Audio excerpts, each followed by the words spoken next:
Kentucky State Senator Brandon Smith isn't too happy with the EPA regulations proposed by the Obama administration.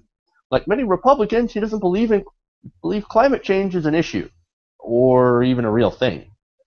Why? Well, let's listen to him make his argument to the Committee on Natural Resources and Environment.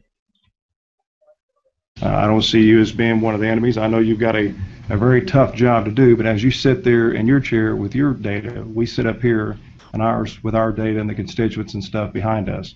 I don't want to get into debate about the climate change, but I will just simply point out that I think in academia we all agree that the temperature on Mars is exactly as it is here. Nobody will dispute that, yet there are no coal mines on Mars. There's no factories on Mars that I'm aware of. So I think what we're looking at is something much greater than what we're going to do. So wait a minute. All of academia agrees that the temperatures on Mars are exactly the same as here? No. Dude, just no.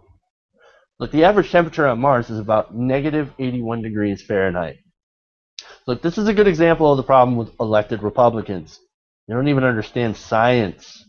Because if they did, they would actually know what the temperature of Mars is. And that pumping huge amounts of CO2 into the atmosphere will actually throw off the balance of our climate. And it would cause some rather uncomfortable changes. Oh, did I also mention that this guy owns a coal mine? Coincidence? I think not. So, real quick, I'm going to ask the panel, what do you guys think about this guy? Isn't this guy amazing? Yeah, I want to go first on this one. So, that was probably one of the funniest things I've ever heard anyone say about anything ever. That Mars and Earth are the exact same temperature. Never mind the whole thing about CO2 emissions and that stuff affecting temperature. Just on the basis of the fact that the Mars is further away from the sun than Earth, it's colder. End of discussion. That's all you need. Even if it had an atmosphere and was still pumping CO2 emissions, it would still be colder than Earth. End of story. The fact that this guy, oh my God, it's so ridiculous. It's so insanely ridiculous. I can't believe he actually said that with a straight face and didn't like, holy crap. And then there was another comment from a similar lawmaker about dinosaurs, that the Earth adjusted. Yeah, the Earth will adjust through this too. That's not the problem. The problem is, will we survive to endure the adjustments? That's the catching point, and the estimates aren't looking good for us. That's what matters. We're not going to obliterate our atmosphere. The planet will adjust in that sense. What we are going to do is make it uninhabitable for us. That's what the problem is. Yeah, pretty much nailed it there. Becca, what do you think? I actually was going to say that dinosaur extinction quotation that was also in the article was one of my favorites, because exactly, an entire system going extinct would indeed be a problem for humans. I also wanted to respond to, in the same discussion, Representative Stanley, who does not deserve the name, made a claim that there actually hadn't been global warming. However, the International Panel on Climate Change said each of the last 3 decades has been successively warmer than any previous decade before 1850. We also have unprecedented concentrations of greenhouse gases not seen in over 800,000 years, which is before the advent of anatomically modern humans. So trying to say that climate change naturally happens, sure, but equating our contributions to the previous natural occurrences is just bad science. And as was just made very clear, has a lot to do with not actually paying attention to any of the science. And it would be funny if they weren't the people in power, which instead to me makes it kind of terrifying. Agreed. Sean?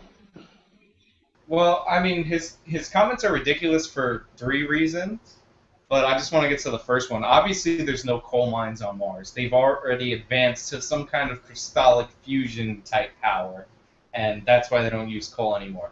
But more importantly, like I've actually heard this talking point said correctly in another way, and he didn't even get that. Usually, what skeptics, quote unquote skeptics, say is that Mars is warming at the same rate as Earth, controlled for all these factors. Like that's the actual talking point. It's not true, but that's the actual talking point. And then they say it's because the sun is the primary cause of global warming and all that. Like he wasn't even smart enough to get that out there. He's like, nope, same temperature. Red planet, blue planet. I stuck a thermometer in the ground. Like, so if you're going to be skeptical, if you're going to go against like global warming, like at least read like more than like the cover of or the headline of the skeptical article that you're supposed to be quoting. Like the whole point of that, and you could look it up. It's the rate of increase proportional to the distance. There's a more scientifically sound way to make stuff up about Earth and Mars than this guy did, and that's the most troubling part. He's not even smart enough to lie correctly. Boom. All right, Jordan.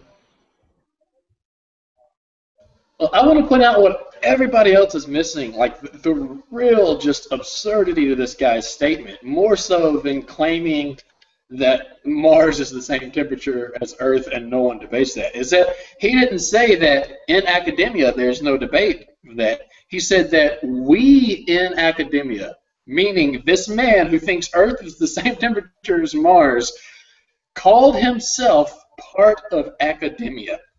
Why are we not pointing that out? This guy is crazy, man.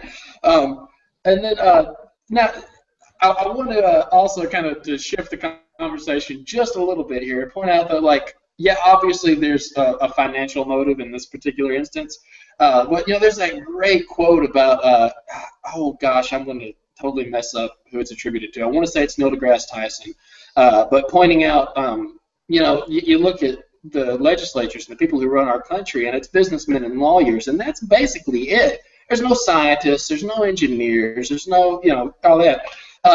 You know, Democrats are an example of this too. You guys remember a few years ago whenever Hank Johnson, who, as far as I know, does not have a financial interest in steadying islands, but was afraid that if we shipped troops to Guam, Guam would tip over because he thought that's how islands work. Like, these are the people writing our laws. And so, like, sometimes it's because they have a financial interest in it. Sometimes it's just because we let people come to power who have no scientific education because we don't value fact and the scientific method in this country as we do opinion. And I realize I'm saying that as the religious person on the panel, but it's still true. Like, it's crazy how much power it's a great amount of we irony give to right stupid there. people. It's a great amount of irony. The irony All right. level is over 9,000. That Hank Johnson interview, or that Hank Johnson YouTube clip is one of the greatest things ever. He asked he asked an admiral if the island will capsize because he believes islands float. Probably the dumbest Democrat in the Congress, but not as dumb. That's the problem, man. We elect stupid people because apparently you have to be really stupid and bought to run. It's really amazing. How low can you go, right? America. Well, part of the problem is I mean, this is the same problem that societies have had throughout history with, as far dealing strictly with the elected officials thing, not with global warming.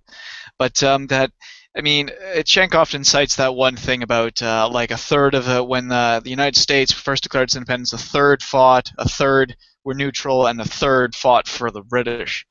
And that's actually a decent example of the basic breakdown of every single society in human history is.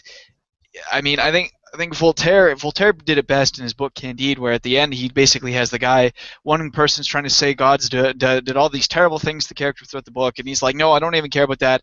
I'm just going to cultivate my own damn garden right now. And you got people like that who aren't really interested in greater politics, who aren't really interested in anything about around their immediate lives, who politics on the local, state, and federal level are just kind of like minor inconveniences they have to do every couple of years. So what do? They they like to brush it off, or they don't really pay too much attention to it. I know people up here in Canada do the same thing. A good friend of mine didn't give a shit who she voted for mayor, and now we're kind of paying for it. But so you've always had those types of people. The challenge is to try and balance it out so you have more people engaged and involved in the political aspect, while not diminishing the other realms that are also important. I mean, there's nothing wrong with wanting to care more about your more immediate life or things other than the greater good of society, but you still have to care a bit.